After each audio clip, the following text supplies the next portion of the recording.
Good afternoon. So, yes, here I am, the birthday girl, still looking like a hot freaking mess. But I ain't got nothing to prove to nobody. Hello. So, I want to put my life in perspective for you. I'm going to try to not make it long, but y'all know I'm long-winded. So, I was talking to my doctor who took care of me for the bulk of the years, almost 18, 19 years. She left Chicago a few years back, so she was my doctor for about since about 91.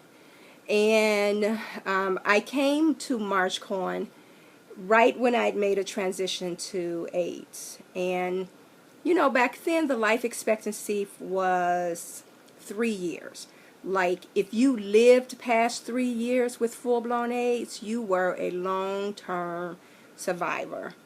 And I talk about her in the book, in Turning Point, about how I had given up. And let me put this in perspective. My T-cell count was 8. My viral load was almost 400,000.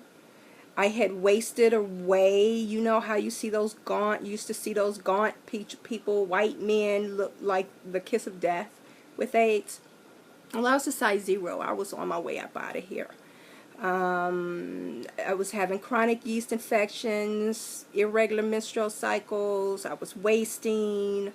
I had no appetite. I never got hungry. I could go all day without not eating, and I never even thought about food. So that 0 was not cute, okay? And I had 3 bouts of pneumocystis carinii pneumonia, PCP, which at the time was the #1 infection that kills people with AIDS. It was taking people out of here left and right. It was the primary infection that killed EZE. And what it was a parasite that sat on your lungs, and it died. And as it died on your lung, it crushed you. It died and it crushed your lungs. And there would be days I could barely breathe. I had that 3 times. And so, you know, I had no expectation to live. I was physically sick. I couldn't see past what it was that AIDS did to you. And I remember one day that I spent the day shitting and throwing up, literally in my bathroom. It was the best place to be. So I just laid on my bathroom floor.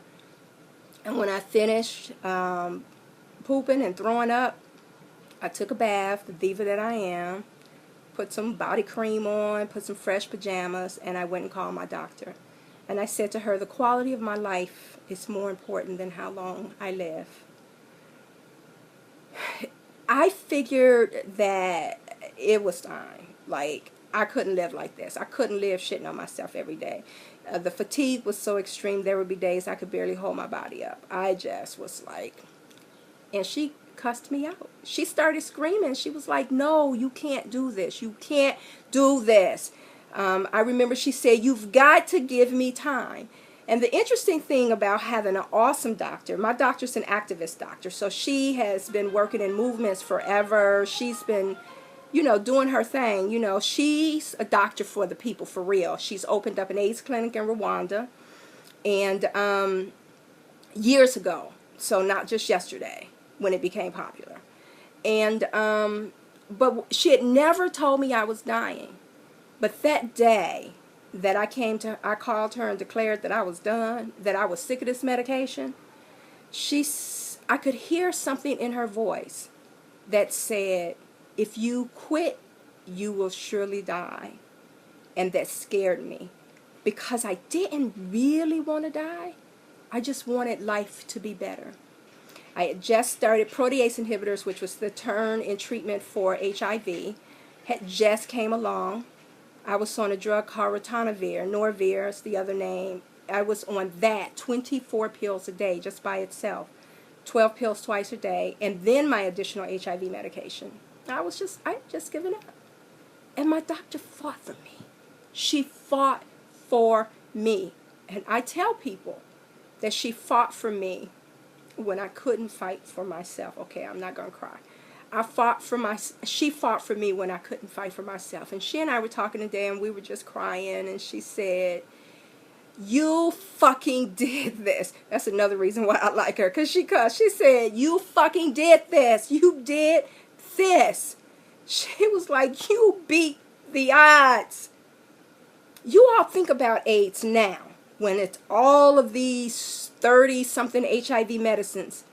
But when I was diagnosed, there was nothing. You know, let me tell you something. The first few years, AZT didn't even exist. And so I get my life. That God has kept me here for a reason. I get it. I get it. I could have died a long time ago. Most people with AIDS did die a long time ago. I don't know how many of the first generation people are around, maybe 10-15%, and they're scattered about around the country. But many of us didn't make it. A lot of people didn't make it. But God is a keeper. It was a combination of God, this is how I put it, a combination of God and the free will, my free will. My will to take my medication and do what I'm supposed to do, or not do what I'm supposed to do. A reporter asked my doctor once, what was my secret? And she said, Ray does what she's supposed to do. You have to understand, when HIV, the new, better HIV medicines came along, they were a challenge to take. And I stuck it out. I stuck that shit out. Ritonavir made me so sick I couldn't think straight. I was shitting on myself every day. It made me tired and fatigued. There were days I couldn't hold my body up from it. Crixivan, I had to drink 72 ounces of water a day or I would get kidney stones.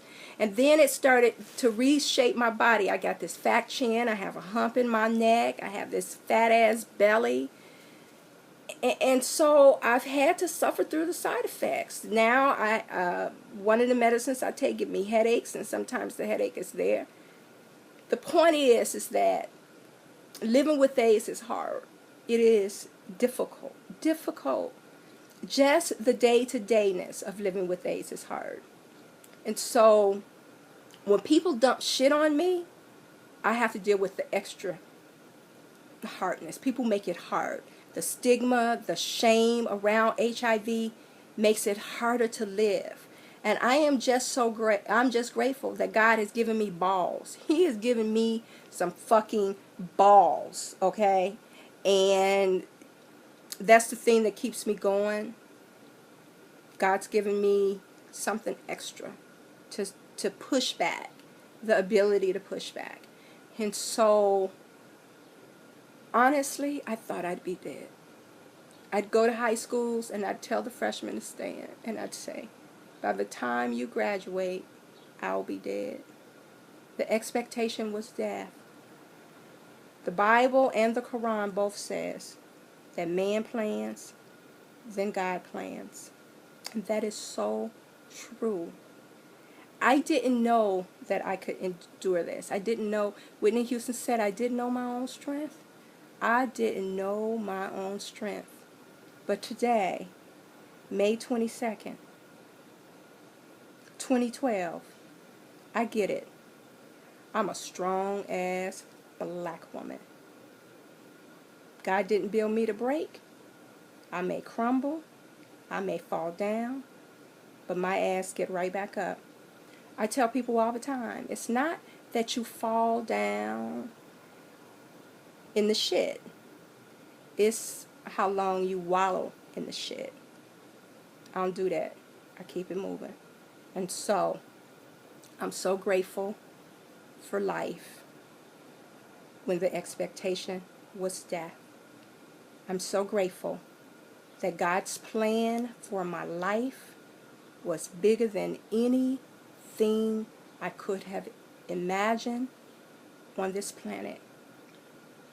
I'm just grateful and I'm humble. Thanks be to God for favor on my life. Thanks be to God for purpose for my life. Thanks be to God.